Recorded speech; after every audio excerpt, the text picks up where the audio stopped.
Hey guys, welcome to another edition of Driving with Miranda on the Car Guide. As you can see, I am in stunning Europe and I'm here for a first look, touch and feel of the all-new 2023 Mercedes-AMG C43 4MATIC.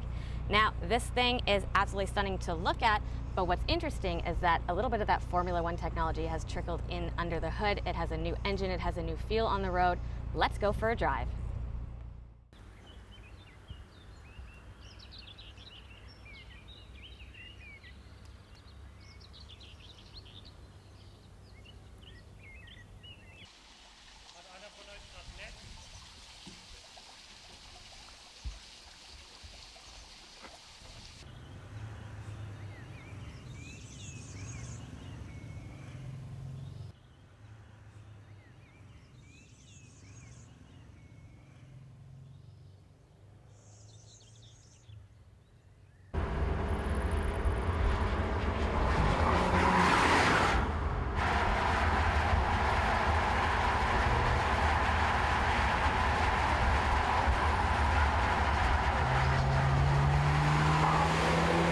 As you guys know, I am here in absolutely stunning France, driving the all-new 2023 Mercedes-AMG C43.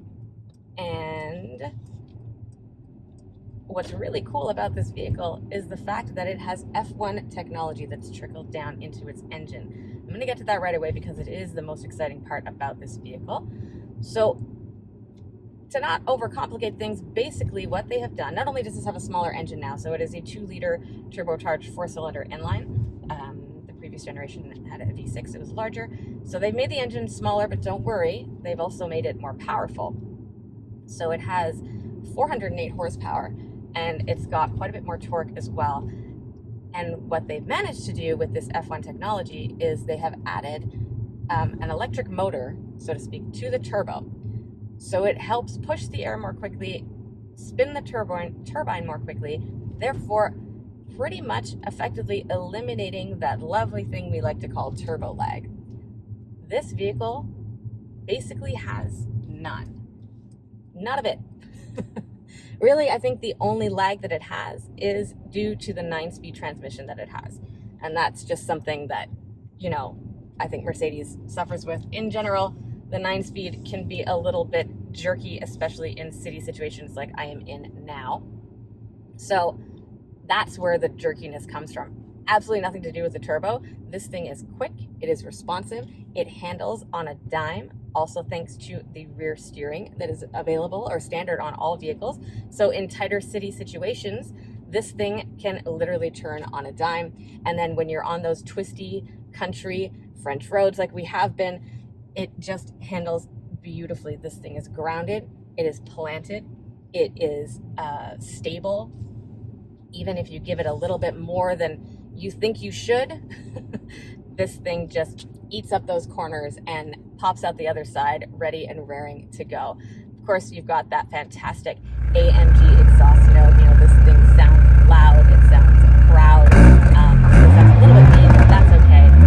You can also toggle through all of your driver settings from comfort to Sport Plus, and of course engage that exhaust and or turn it off to make it a little bit quieter if you don't want to completely disturb the neighborhood. But honestly, driving one of these, why wouldn't you? You want the world to know that you have one of these.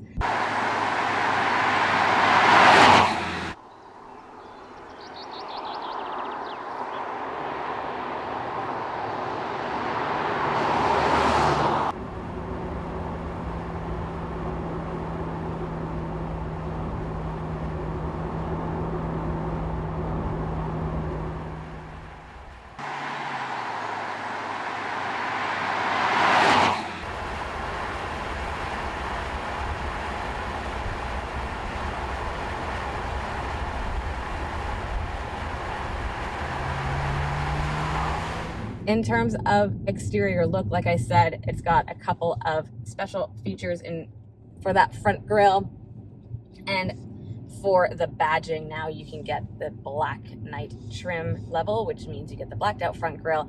Of course, you always get that AMG spoiler in the back, the quad tailpipes, the larger rear apron, and also the exaggerated front bumper as well. So you know this is an AMG coming towards you and or driving away from you. Now, inside, this thing is beautiful. I love the center screen here. It's big, it's easy to use, very friendly, even though, you know, I've just gotten into this vehicle. I've never seen this system before. Did not have a problem with it. Carbon fiber everywhere.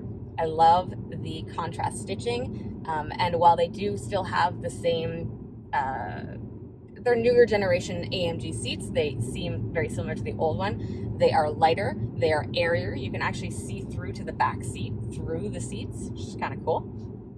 And then this steering wheel.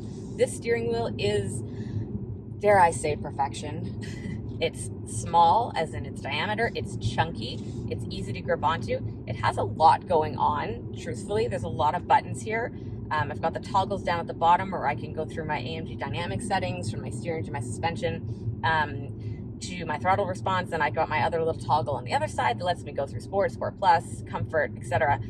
Getting into it for a first time, it's a little bit overwhelming. But once again, living with this car, you would get used to these controls very, very quickly. The fully digital displays here in the Mercedes-AMG are just beautiful to look at, and they offer so much information, and you can change up so many things.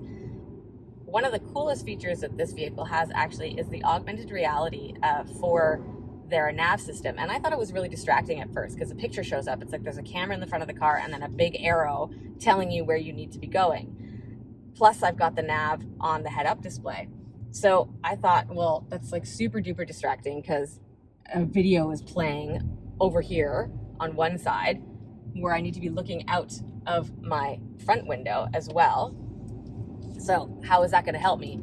But truth be told, having that little arrow pop up to tell you, especially when you're going through the roundabouts, having that little arrow pop up telling me where I need to exit, definitely a plus in my mind.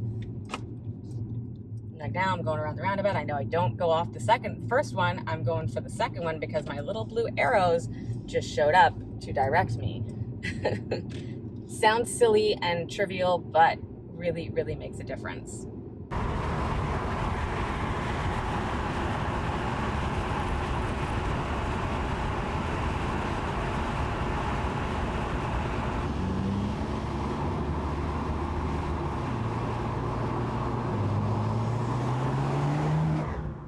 All right, guys, well, that's been it for me in the extremely stunning France with the exceptional Mercedes-AMG C43 4MATIC.